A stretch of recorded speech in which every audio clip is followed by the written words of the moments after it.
Assalamualaikum warahmatullahi wabarakatuh. Nama saya Nadia Isnaini, NIM 5243144047. Di sini saya akan merangkum bab 7 dari buku Pendidikan Pancasila dengan judul Pancasila sebagai Dasar Pengembangan Ilmu. Pancasila sebagai dasar nilai pengembangan ilmu, artinya kelima Pancasila merupakan pegangan dan pedoman dalam pengembangan ilmu pengetahuan dan teknologi. Pentingnya Pancasila sebagai dasar ilmu pengembangan bagi mahasiswa adalah untuk memperlihatkan peran Pancasila sebagai rambu-rambu normatif bagi pengembangan ilmu pengetahuan di Indonesia yang berakar pada budaya bangsa Indonesia itu sendiri dan melibatkan partisipasi masyarakat luas. Ilmu dalam perspektif historis. Yang pertama, pada zaman pra-Yunani kuno, pengetahuan didasarkan oleh pengalaman, kemampuan menemukan abjad dan sistem bilangan alam, kemampuan menulis, berhitung, dan menyusun kalender, serta kemampuan meramalkan suatu peristiwa atau atas dasar peristiwa yang sudah terjadi sebelumnya. Yang kedua, ada zaman Yunani kuno, yaitu dianggap sebagai gudang ilmu filsafat karena tidak lagi mempercayai mitologi-mitologi.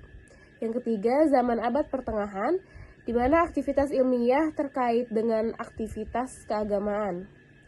Yang keempat, ada zaman Renaissance, di mana zaman peralihan kebudayaan abad pertengahan mulai berubah menjadi suatu kebudayaan modern, yaitu bidang astronomi. Yang kelima, di zaman modern, yang ditandai dengan berbagai penemuan dalam bidang ilmiah, dan yang terakhir, zaman kontemporer, yang ditandai dengan penemuan berbagai teknologi canggih. Pengertian dan ciri-ciri ilmu. Ilmu pengetahuan sebagai masyarakat artinya dunia pergaulan yang tindak tanduknya, perilaku dan sikap serta tutur katanya diatur 4 ketentuan, yaitu universal, komunalisme, tanpa pamrih, dan skeptisisme yang teratur. Adapun 8 ciri menandai ilmu menurut Van Melsen, yaitu 1. Ilmu pengetahuan secara metodis harus mencapai suatu keseluruhan yang secara logis koheren. 2. Ilmu pengetahuan tanpa pamrih. 3. Universal ilmu pengetahuan. 4. Objektivitas. 5. Ilmu pengetahuan dapat diverifikasi oleh peneliti ilmiah. 6. Progresivitas. 7. Kritis. Dan 8. Ilmu pengetahuan dapat digunakan sebagai perwujudan dan kebertahuan antara teori dan praktis. Selanjutnya ada pilar-pilar penyangga bagi eksistensi ilmu. Yang pertama ada pilar ontologi. Ontologi merupakan ilmu yang mengkaji realitas sebagaimana adanya, dan ontologi mampu membedakan antara ilmu yang satu dengan yang lain melalui objek formal. Lalu yang kedua ada pilar epistemologi. Landasan ini berkaitan dengan beberapa aspek metodologis, yaitu ilmu dan sarana berpikir seperti bahasa, logika, dan matematika, serta statistika.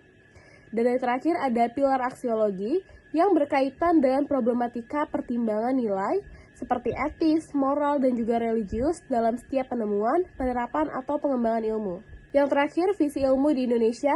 1. Teologis, yang mengartikan bahwa ilmu pengetahuan hanya sekedar yang memang harus kita pergunakan untuk mencapai satu tujuan.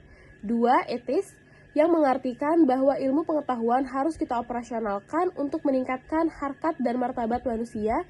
Sifat etis ini menuntut penerapan ilmu pengetahuan secara bertanggung jawab. Dan yang terakhir ada integral, yang mengartikan bahwa penerapan ilmu pengetahuan untuk meningkatkan kualitas manusia sekaligus juga diarahkan untuk meningkatkan kualitas struktur masyarakatnya.